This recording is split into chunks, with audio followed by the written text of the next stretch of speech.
Hi Founder fans, Jason here, and today we'll be discussing the senior officer of the United States Army who was simultaneously serving as a secret agent to Spain. Today's founder is a man named James Wilkinson, and despite the fact that a few friends and I like to refer to him as Slippery Jim, he was a founder for several reasons, and we will get into all of this right now. James Wilkinson was in his late teens when he joined the Continental Army. He went up to Boston during the siege of Boston, and he made a name for himself quickly, and ends up being named as an aide-de-camp to Nathaniel Greene. And he serves Greene in both Boston and then in New York. Then he joins the invasion of Canada and becomes an aide-de-camp to Benedict Arnold.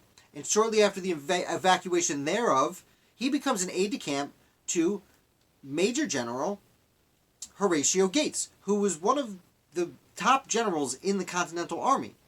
So he serves with Gates for a few years, and he's there at the Battle of Saratoga, where the United States wins, one of the most important battles of the war. And Gates chooses James Wilkinson to go to Philadelphia and tell the Continental Congress the great news. So he does this. And Wilkinson is still only 20 years old, and he goes to the Continental Congress, and he makes Gates look a little better than he probably should have, but he also makes himself look great. If we were sitting in the Continental Congress when James Wilkinson showed up to say we won Saratoga, we might be led to believe that James Wilkinson single-handedly defeated the British Army all by himself. Now, I'm exaggerating, of course, but he made himself look so good that the Continental Army, at just 20 years old, named him as a Brigadier General. And this did not go over well with everyone around. In fact, even Horatio Gates, who really liked Wilkinson, said this is too much. He skipped a bunch of people. It was a bad scene. He was a founder. He did serve. He did help win that battle. But he wasn't all that important to it. Anyway, Wilkinson is, in a fashion, forced to resign because he couldn't take a demotion. That would be embarrassing for his honor. But no one was happy with him, and he had to get out. So he did, and he goes to Kentucky, and while he's in Kentucky, which was then technically part of Virginia, he pushes for statehood, for it to secede from Virginia and have Kentucky become its own state.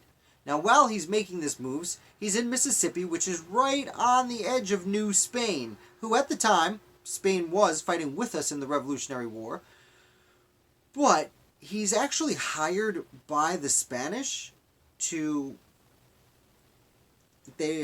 They paid him for information about the United States and the United States Army that wasn't publicly available.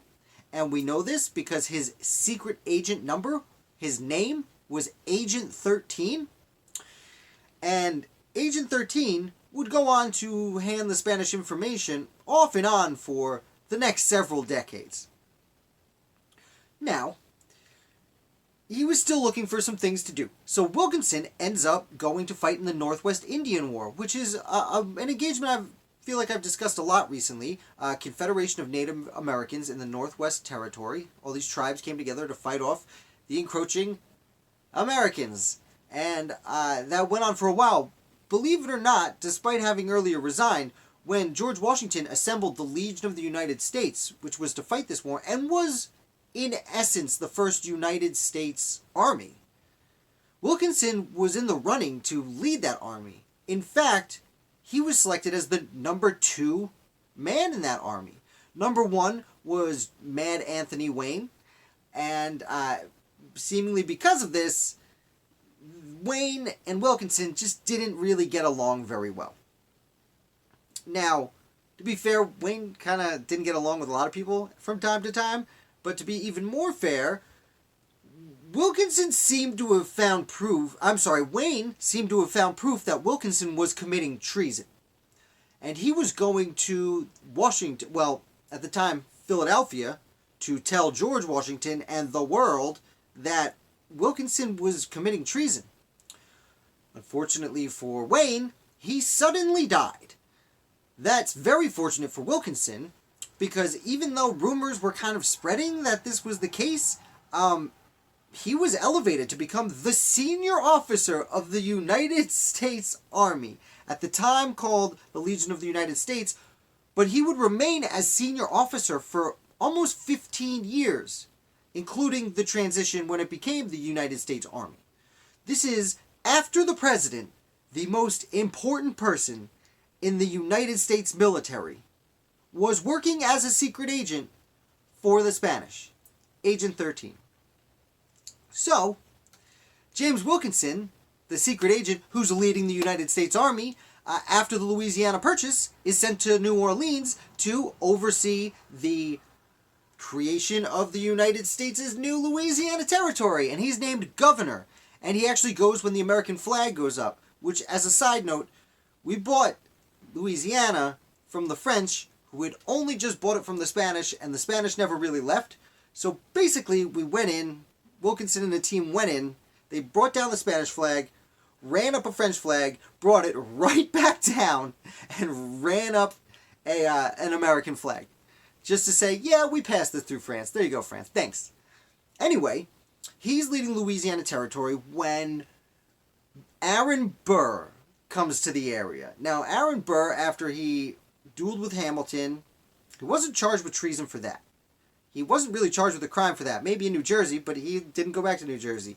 He did leave the North, and he was going to the Southeast to filibuster, which has a different meaning back then than we think of it today. A filibuster back then was you would get up a bunch of militiamen and go invade Spanish Louisiana or any part of New Spain.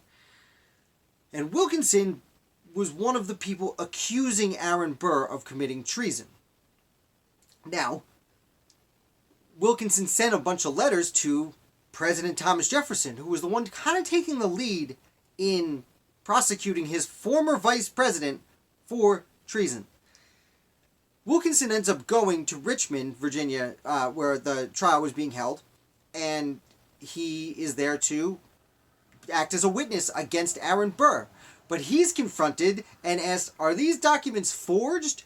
And they were pretty poorly forged. So, Wilkinson kind of blows the case for Jefferson. It makes Jefferson and his administration look terrible, because he was their star witness and he admitted that he had forged these documents. Made him look pretty bad, although again, even though he's done this and he had to resign from the Continental Army, no one knows he's working for the Spanish this whole time. But he still retains his position and goes back to act as governor of the Louisiana Territory. And he's there until James Madison becomes president, and he actually serves in the War of 1812, where he is still the senior officer of the United States Army. Shortly thereafter, James Madison appoints him as envoy to Mexico. Now, Mexico was just starting its own revolution, which is had a lot of similarities to the American Revolution, and the Americans, having known what it was like to be trying to get world powers to recognize that you were an independent nation, they pretty quickly sent him as an envoy, even though they weren't necessarily recognizing independence yet. And Wilkinson goes, and again, I know I've kind of talked bad about him a lot today, but he goes and establishes the first diplomatic relations with Mexico. Now, again, I don't talk about modern politics today, but modern Mexico, our international diplomacy with that nation is still extraordinarily important. So Wilkinson, as I said, I might have talked bad about him quite a bit today, but he is a founder because he established our first communications with the nation that's still just south of us.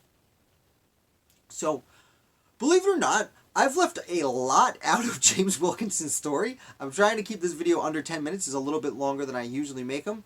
But Wilkinson is probably in the top 5 most fascinating founders of the United States. Definitely not my favorite, but he's fascinating. And I'm going to put a link in the description today to a book that any fan of the American Revolution, I can't recommend this book enough. It's called An Artist in Treason: The Extraordinarily Double Life of General James Wilkinson, Commander-in-Chief of the U.S. Army and Agent 13 in the Spanish Secret Service. It's by Andrew Linklater, and it's I read it a few years back. I should probably read it again because I can't recommend it enough.